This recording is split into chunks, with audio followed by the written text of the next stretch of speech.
Mes chers amis, mes chères âmes en quête d'une authenticité vibrante et d'une vitalité renouvelée, je vous convie aujourd'hui à une plongée introspective au cœur même de notre être, là où réside une source d'énergie souvent méconnue, parfois négligée et bien trop fréquemment volontairement entravée, la force vive, primordiale et sacrée de nos désirs. Imaginez un instant vos désirs, non pas comme des caprices futiles, des pulsions égoïstes ou des chimères inaccessibles, mais comme les messagers les plus intimes de votre âme, les boussoles infaillibles de votre cœur, vous indiquant avec une précision divine le chemin sinueux mais lumineux de votre épanouissement le plus profond, les couleurs uniques, chatoyantes et irremplaçables que vous êtes venus peindre sur la vaste toile de votre existence. Parfois, dans des moments de grâce et d'alignement, nous écoutons ces messagers avec une confiance d'enfant. Nous suivons leur appel avec une audace joyeuse, et notre existence s'emplit alors d'une joie pétillante, d'un sens profond et d'une énergie créatrice qui semble inépuisable. Mais bien trop souvent, hélas, que ce soit par peur des conséquences, par habitude ancrée, par loyauté inconsciente à des schémas anciens ou par conditionnement social et familial, nous choisissons, consciemment ou non, de les ignorer, de les bâillonner, de les reléguer au plus profond de notre être, dans les caves obscures de notre inconscient, espérant secrètement et vainement qu'ils se tairont à jamais, qu'ils cesseront de nous importuner avec leurs appels insistants. Ce que nous ne réalisons pas toujours, ou que nous refusons de voir, c'est que cette répression constante, cette mise sous scellé de nos désirs les plus légitimes et les plus vitaux, n'est jamais sans conséquence pour notre équilibre global. C'est un peu comme essayer de contenir la puissance d'une rivière tumultueuse et impétueuse avec un barrage de fortune, construit à la hâte avec des matériaux fragiles. Tôt ou tard, inévitablement, la pression devient trop forte, l'eau cherche une issue, et l'énergie, au lieu de nourrir fertilement les terres de nos vies, se retourne contre nous avec une force destructrice, nous affaiblissant insidieusement de l'intérieur, sapant notre vitalité à la racine. Aujourd'hui, mes amis, nous allons ensemble, armés d'un courage infini et d'une infinie bienveillance envers nous-mêmes, identifier et mettre en lumière 5 signes subtils mais extraordinairement révélateurs que vous pourriez être en train de réprimer, d'étouffer, de nier vos désirs les plus chers, les plus essentiels, et comment ce refoulement silencieux, cette guerre intérieure larvée, mine progressivement votre force vitale, votre joie de vivre spontanée, votre clarté d'esprit et votre capacité innée à vous réaliser pleinement et joyeusement. Il ne s'agit en aucun cas de nous juger, de nous culpabiliser ou de nous accabler de reproches, mais bien au contraire, de comprendre avec lucidité pour mieux nous libérer avec amour, pour redonner à nos désirs la place sacrée qui leur revient de droit, celle de guide lumineux et bienveillant sur notre chemin unique d'accomplissement. Êtes-vous prêt à entreprendre cette exploration courageuse des dynamiques intérieures pour retrouver le chemin de votre pleine puissance et de votre joie d'être? Le premier signe, souvent le plus diffus et le plus difficile à relier directement à la répression des désirs, mais aussi potentiellement le plus lourd de conséquences sur notre bien-être général et notre qualité de vie, est le suivant. Un sentiment persistant, envahissant et inexpliqué de fatigue chronique, de lassitude existentielle profonde ou d'un manque flagrant et douloureux d'enthousiasme pour la vie quotidienne, une sorte d'anesthésie de l'âme que ni le repos physique, ni les distractions passagères, ni même les plaisirs habituels ne semblent pouvoir soulager durablement. Vous sentez-vous souvent, voire constamment, fatigué, épuisé, vidé de votre énergie, même après une nuit de sommeil qui vous a semblé quantitativement suffisante? Avez-vous cette impression désagréable et tenace de traîner un poids invisible, une chape de plomb sur vos épaules, une sorte de voile grise et terne qui assombrit les couleurs de votre quotidien et émousse votre perception du monde? Les activités, les passions, les projets qui vous enthousiasmaient et vous faisaient vibrer autrefois vous laissent-ils aujourd'hui indifférents, las, ou vous demandent-ils un effort considérable, presque surhumain, pour simplement vous y engager, même à minima? Cette fatigue profonde, qui n'est pas seulement physique, mais qui touche également nos dimensions émotionnelles, mentales et spirituelles, peut être un signe direct et non équivoque que vous dépensez une quantité phénoménale d'énergie psychique à réprimer vos désirs, à lutter contre vos propres élans vitaux. Imaginez un instant que chaque désir non exprimé, chaque aspiration non reconnue, chaque élan créateur non suivi, chaque rêve étouffé dans l'œuf est comme une petite flamme vive et pétillante que vous tentez désespérément, et souvent inconsciemment, d'éteindre, de contenir, de refouler au plus profond de vous. Cette lutte intérieure constante, cette guerre civile permanente au sein de votre propre psyché, même si elle se déroule largement en dehors de votre champ de conscience, est incroyablement épuisante. C'est comme essayer de nager à contre-courant dans une rivière déchaînée, en permanence, jour après jour. L'énergie vitale qui devrait être naturellement disponible pour vivre pleinement, pour créer avec joie, pour aimer passionnément, pour apprendre et grandir, est alors massivement détournée, siphonnée, pour maintenir ce barrage intérieur contre vos propres élans les plus authentiques, contre la force même de la vie qui cherche à s'exprimer à travers vous. Vous pourriez, bien sûr, attribuer cette fatigue chronique au stress omniprésent de la vie moderne, à une surcharge de travail temporaire ou persistante, à des problèmes de santé physique sous-jacents ou à des carences nutritionnelles. Et tous ces facteurs peuvent indéniablement y contribuer et exacerber le problème.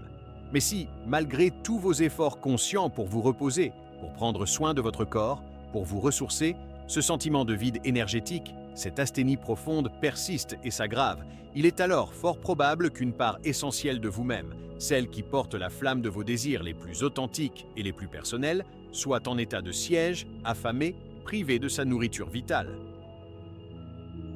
Redonnez de l'espace, de la légitimité et de la voix à vos désirs, même les plus petits, même ceux qui vous semblent les plus insignifiants ou les plus déraisonnables. C'est comme rouvrir en grand les vannes d'une source d'énergie vitale qui ne demande qu'à couler à nouveau, librement et abondamment, pour irriguer et fertiliser chaque aspect de votre existence. Le deuxième signe, qui peut se manifester de manière plus visible et parfois plus dérangeante dans nos comportements quotidiens et nos humeurs changeantes, est le suivant: une irritabilité accrue et difficilement contrôlable, des accès de cynisme désabusé ou une tendance récurrente à la critique facile et acerbe, que ce soit envers soi-même, autodévalorisation chronique, ou envers les autres, jugement, médisance, comme si. Une frustration rentrée, une colère sourde et non reconnue, cherchez désespérément une soupape de sécurité, une issue, même inappropriée. Êtes-vous devenu ces derniers temps plus facilement irritable, plus à fleur de peau, plus prompte à vous agacer pour des détails qui vous auraient autrefois laissé de marbre? Avez-vous remarqué en vous une tendance insidieuse à voir systématiquement le côté négatif des choses, à anticiper le pire, à critiquer avec virulence les initiatives ou les réussites des autres, ou, à l'inverse, à vous dévaloriser constamment, à vous juger sévèrement, à ne jamais vous sentir à la hauteur? Ce changement d'humeur, cette acidité émotionnelle qui teinte votre regard sur le monde et sur vous-même, peut être une conséquence directe et logique de la répression prolongée de vos désirs. Lorsque nos désirs les plus fondamentaux, désirs de reconnaissance, d'amour, de création, de liberté, de sens, sont constamment niés, ignorés, minimisés ou jugés illégitimes par nous-mêmes ou par notre environnement, une frustration profonde, viscérale, s'accumule inévitablement en nous, jour après jour, comme une eau stagnante qui croupit. Cette frustration, si elle n'est pas reconnue, accueillie, comprise et transformée de manière constructive, peut se muer insidieusement en une colère rentrée, en un ressentiment diffus mais tenace, en une amertume qui empoisonne notre rapport au monde. Et cette énergie négative, cette charge émotionnelle non résolue, cherche inévitablement, par tous les moyens, à s'exprimer, à se décharger, d'une manière ou d'une autre, souvent de façon détournée et involontaire. C'est un peu comme une cocotte minute dont on aurait délibérément bloqué la soupape de sécurité. La pression interne monte, de manière invisible, jusqu'à ce qu'elle s'échappe de manière soudaine, incontrôlée et souvent inappropriée ou blessante pour soi ou pour les autres. L'irritabilité devient alors notre mode de communication par défaut. Le cynisme une sorte d'armure désabusée pour nous protéger de notre propre déception et de notre impuissance ressentie, et la critique une façon inconsciente de projeter sur les autres notre propre insatisfaction, notre propre sentiment d'injustice ou notre propre manque d'accomplissement. Nous pouvons alors devenir, sans même nous en rendre compte, des vampires d'énergie pour notre entourage, des rabat-joie chroniques, simplement parce que nos propres besoins fondamentaux d'expression, de reconnaissance et de réalisation sont affamés, criant leur détresse de manière détournée. Reconnaître avec humilité que cette négativité ambiante qui nous habite pourrait être le symptôme douloureux d'un désir bâillonné, d'une soif non étanchée, est un premier pas essentiel et courageux pour désamorcer cette bombe à retardement émotionnel et pour retrouver une posture plus constructive, plus apaisée et plus bienveillante envers soi-même et envers le monde qui nous entoure. Le troisième signe, qui touche à notre capacité intime à ressentir pleinement la richesse et la diversité de notre spectre émotionnel, est le suivant. Un certain engourdissement émotionnel, une forme d'anesthésie affective, une difficulté croissante à ressentir de la joie intense et spontanée, de l'enthousiasme vibrant, de la passion dévorante, ou même, paradoxalement, une tristesse profonde et libératrice, comme si l'ensemble de vos émotions étaient mises en sourdine, atténuées, pour éviter à tout prix de contacter la douleur de vos désirs insatisfaits. Avez-vous l'impression ces derniers temps que votre palette émotionnelle s'est considérablement rétrécie, appauvrie, que les moments de joie pure et intense sont devenus rares, que les hauts ne sont plus aussi exaltants qu'avant, et que même les bas, les moments de tristesse ou de mélancolie, sont moins intenses, moins profonds, laissant place à une sorte de grisaille affective persistante, une anesthésie du cœur, une indifférence lasse? Lorsque nous réprimons de manière chronique et systématique nos désirs, nous ne pouvons malheureusement pas choisir de réprimer sélectivement uniquement les désirs que nous jugeons dérangeants, inappropriés ou irréalisables. En essayant d'étouffer nos aspirations les plus profondes, nos élans de vie les plus spontanés, nos rêves les plus fous, nous finissons souvent, et c'est là toute la tragédie, par étouffer également notre capacité innée à ressentir pleinement toute la gamme des émotions humaines, y compris et surtout les émotions positives et expansives comme la joie, l'amour inconditionnel, la passion créatrice, l'enthousiasme communicatif. C'est un peu comme si, pour ne pas entendre la musique envoûtante mais parfois dérangeante de nos désirs, nous mettions des bouchons d'oreilles si efficaces qu'ils nous empêchent aussi d'entendre la symphonie magnifique et complexe de la vie avec ses allegros joyeux et ses adagios mélancoliques. Cette mise en sourdine émotionnelle, cette forme d'anesthésie volontaire ou involontaire, peut être un mécanisme de défense inconscient, une stratégie d'évitement mise en place par notre psyché pour nous protéger de la douleur aiguë de la frustration, pour ne pas ressentir de manière trop vive le manque criant, le vide abyssal laissé par ce que nous désirons ardemment, mais que nous nous interdisons, pour une raison ou une autre, d'atteindre ou même de reconnaître. Mais le prix à payer pour cette pseudo-protection est exorbitant. Une vie qui manque cruellement de saveur, de relief, de passion, de couleur. Nous pouvons alors avoir l'impression de flotter à la surface de notre propre existence, comme un bateau sans gouvernail, sans jamais vraiment oser plonger dans ses profondeurs riches et mystérieuses. Ce n'est pas de l'indifférence voulue, ni de la froideur, mais plutôt une forme de protection autodestructrice qui nous coupe de notre vitalité la plus essentielle, de notre capacité à nous sentir pleinement vivants. Si vous vous sentez de plus en plus détaché de vos propres émotions, comme un observateur passif et lointain de votre propre vie, il est fort possible que vous ayez, sans le vouloir et sans en mesurer toutes les conséquences, éteint le volume de vos désirs et, par conséquent, celui de vos émotions les plus vibrantes et les plus signifiantes. Le quatrième signe, qui se manifeste souvent de manière très concrète et parfois problématique dans nos comportements quotidiens et nos habitudes de vie, est le suivant. Une tendance marquée à chercher des satisfactions immédiates, éphémères et souvent superficielles dans des comportements compulsifs ou addictifs, que ce soit avec la nourriture, les achats, les réseaux sociaux, le travail excessif, l'alcool, les drogues, le jeu, etc., afin de tenter de combler le vide béant laissé par des désirs plus profonds, plus authentiques et non satisfaits. Lorsque nos désirs authentiques, ceux qui nourrissent véritablement notre âme, ceux qui donnent un sens profond et une direction à notre vie, sont constamment réprimés, niés ou ignorés. Un vide intérieur, une sensation de manque fondamental se crée inévitablement en nous. Et la nature, comme le dit l'adage populaire, a horreur du vide. Nous cherchons alors, souvent de manière totalement inconsciente et irréfléchie, à combler ce manque existentiel par des plaisirs faciles et immédiats, par des distractions passagères, par des béquilles comportementales qui nous donnent l'illusion fugace d'une satisfaction, d'un apaisement, mais qui ne font en réalité que masquer temporairement notre faim profonde, notre soif inextinguible d'autre chose, de plus vrai, de plus nourrissant. Peut-être vous réfugiez-vous de manière récurrente dans une alimentation émotionnelle, cherchant un réconfort illusoire et une anesthésie passagère dans des aliments sucrés, gras ou ultra transformés qui ne font qu'alourdir votre corps et votre culpabilité. Peut-être que les achats compulsifs, l'accumulation d'objets matériels, vous procurent une brève et intense poussée d'adrénaline, une sensation éphémère de puissance ou de nouveauté, avant de retomber lourdement dans un sentiment de vide encore plus grand. Peut-être que vous passez des heures, voire des journées entières, à errer sans but sur les réseaux sociaux, cherchant désespérément une validation extérieure, une reconnaissance virtuelle, ou simplement une évasion anesthésiante de votre propre réalité insatisfaisante. Ou peut-être encore que vous vous noyez corps et âme dans un travail excessif, frénétique, utilisant l'hyperactivité professionnelle comme un moyen de ne pas sentir le manque, de ne pas entendre l'appel lancinant de vos désirs plus essentiels, de vous prouver votre valeur à travers une performance externe. Ces comportements compulsifs ou addictifs, mes chers amis, ne sont en aucun cas des signes de faiblesse morale, de manque de volonté ou de vice. Ce sont bien plus souvent des tentatives désespérées, maladroites et souvent inconscientes de notre psyché pour apaiser une douleur existentielle, pour combler un vide affectif, pour anesthésier une frustration intolérable. C'est un peu comme essayer de remplir un puits sans fond avec des petites gouttes d'eau. L'effort est considérable, mais le résultat est dérisoire et jamais satisfaisant à long terme.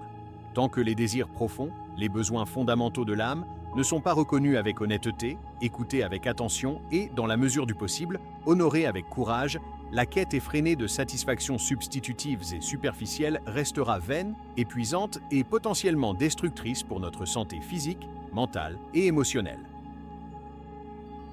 Si vous vous reconnaissez, même partiellement, dans un ou plusieurs de ces comportements compulsifs, je vous invite à vous poser avec une grande honnêteté la question suivante. Quel désir plus profond, quelle aspiration plus essentielle suis-je en train d'essayer désespérément de faire taire, d'ignorer ou de compenser à travers ces béquilles illusoires? Le cinquième et dernier signe que nous allons explorer aujourd'hui, et qui peut avoir un impact direct et parfois sévère sur notre santé physique globale et notre bien-être corporel au quotidien, est le suivant. L'apparition ou l'aggravation de tensions physiques chroniques, de douleurs inexpliquées et persistantes, d'une fatigue corporelle inhabituelle ou d'une vulnérabilité accrue aux maladies et aux infections, comme si votre corps, dans sa sagesse infinie, exprimait avec force le mal-être profond que votre esprit conscient refuse peut-être encore de reconnaître ou d'affronter. Notre corps et notre esprit, mes chers amis, sont intimement et indissociablement liés, comme les deux faces d'une même pièce de monnaie. Ce que nous réprimons sur le plan émotionnel ou psychologique, ce que nous refusons de voir ou de sentir, trouve très souvent, et de manière parfois surprenante, un moyen détourné mais puissant de s'exprimer à travers des symptômes physiques, des douleurs, des maladies. La répression constante et prolongée de nos désirs, cette lutte intérieure permanente et épuisante contre nous-mêmes, génère un niveau de stress chronique considérable dans notre organisme. Ce stress, s'il n'est pas géré et libéré, peut se manifester de multiples façons au niveau corporel, par des tensions musculaires persistantes et douloureuses, notamment au niveau du cou, des épaules, du dos, des mâchoires, par des maux de tête fréquents et invalidants, migraines, céphalées de tension, par des troubles digestifs chroniques, syndrome de l'intestin irritable, brûlure d'estomac, ballonnement, par des grincements de dents nocturnes, bruxisme, qui usent prématurément notre dentition, ou encore par des troubles du sommeil récurrents qui nous privent d'une récupération essentielle. C'est comme si votre corps, littéralement, portait le poids invisible mais écrasant de vos désirs non exprimés, de vos frustrations accumulées, de vos rêves avortés. De plus, il est aujourd'hui scientifiquement prouvé qu'un état de stress chronique affaiblit considérablement notre système immunitaire, nous rendant ainsi beaucoup plus vulnérables aux infections virales ou bactériennes, aux processus inflammatoires chroniques et à une multitude d'autres déséquilibres de santé. Vous pourriez ainsi remarquer que vous tombez malade plus souvent qu'à votre tour, que vous avez de plus en plus de mal à récupérer après un effort ou une maladie, ou que des douleurs anciennes, que vous pensiez oublier, se réveillent avec une intensité nouvelle. Votre corps, dans sa grande sagesse innée et sa bienveillance constante à votre égard, essaie peut-être désespérément de vous envoyer un message clair et urgent. Écoute-moi attentivement. Ce que tu t'infliges en réprimant tes élans vitaux les plus sacrés, en niant tes besoins les plus fondamentaux, a un coût énorme pour ta santé et ton équilibre. Il est grand temps de changer quelque chose, de prendre soin de toi en profondeur. Ignorer ces signaux corporels, les traiter uniquement avec des médicaments symptomatiques, sans en chercher la cause profonde, c'est prendre le risque de voir ces tensions, ces douleurs, ces déséquilibres se cristalliser en problèmes de santé plus sérieux, plus chroniques, voire irréversibles. Apprendre à décoder avec finesse le langage subtil de votre corps, à reconnaître les liens étroits et souvent inconscients entre vos états émotionnels, vos pensées et vos sensations physiques, est une étape absolument cruciale pour comprendre l'impact profond et parfois dévastateur que la répression de vos désirs peut avoir sur votre bien-être global. C'est une invitation pressante et aimante à considérer que prendre soin de vos désirs, les écouter, les honorer, c'est aussi, et peut-être avant tout, prendre soin de votre santé physique la plus élémentaire. Mes chers amis, mes chères âmes en quête de leur pleine et entière puissance, de leur épanouissement le plus authentique, nous avons ensemble, avec courage et attention, éclairé quelques-uns des sentiers parfois sombres et tortueux, où nos désirs réprimés, nos élans de vie étouffés, peuvent nous entraîner, affaiblissant insidieusement, jour après jour, notre vitalité la plus précieuse, notre joie de vivre la plus spontanée et notre capacité à nous sentir pleinement vivants. Si ces mots, ces descriptions, ces métaphores ont fait écho en vous d'une manière particulière, si vous avez reconnu, avec une pointe de douleur peut-être, mais aussi avec une lueur d'espoir, certains de ces signaux dans votre propre existence, dans votre propre vécu, je vous en prie, de tout mon cœur, ne vous jugez pas, ne vous accablez pas de reproches. Accueillez cette prise de conscience, aussi inconfortable soit-elle parfois, avec la plus grande douceur, la plus grande compassion, la plus grande tendresse envers vous-même, comme le tout premier pas, le pas le plus courageux et le plus décisif, sur le chemin d'une vie plus alignée, plus vibrante, plus épanouissante. Il n'est jamais trop tard pour commencer à écouter avec une attention renouvelée les murmures subtils de votre cœur, les appels insistants de votre âme, pour redonner de l'espace, de la légitimité, de la voix à ces désirs qui ne demandent, au fond, qu'à s'exprimer librement et à vous guider avec sagesse vers votre plein potentiel, vers votre mission de vie unique. Le chemin de la libération de nos désirs, de la reconquête de notre pouvoir intérieur, n'est pas toujours facile, il n'est pas toujours rectiligne. Il demande une grande honnêteté envers soi-même, un courage indéfectible pour affronter nos ombres, une patience infinie pour dénouer les nœuds du passé, et parfois, souvent même, l'aide précieuse et éclairée d'un regard extérieur bienveillant, que ce soit celui d'un thérapeute, d'un coach ou d'un ami sage et à l'écoute. Mais je peux vous assurer, avec la plus profonde conviction, que chaque pas, aussi petit soit-il, fait dans cette direction de libération et d'authenticité, est un pas vers plus de force intérieure, plus de joie profonde, plus de sens véritable dans votre existence.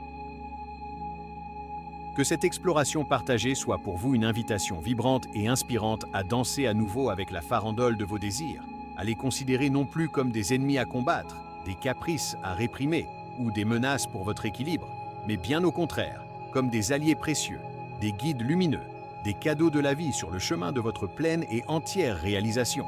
Osez écouter avec une oreille neuve, osez ressentir avec un cœur ouvert, osez désirer avec une âme d'enfant.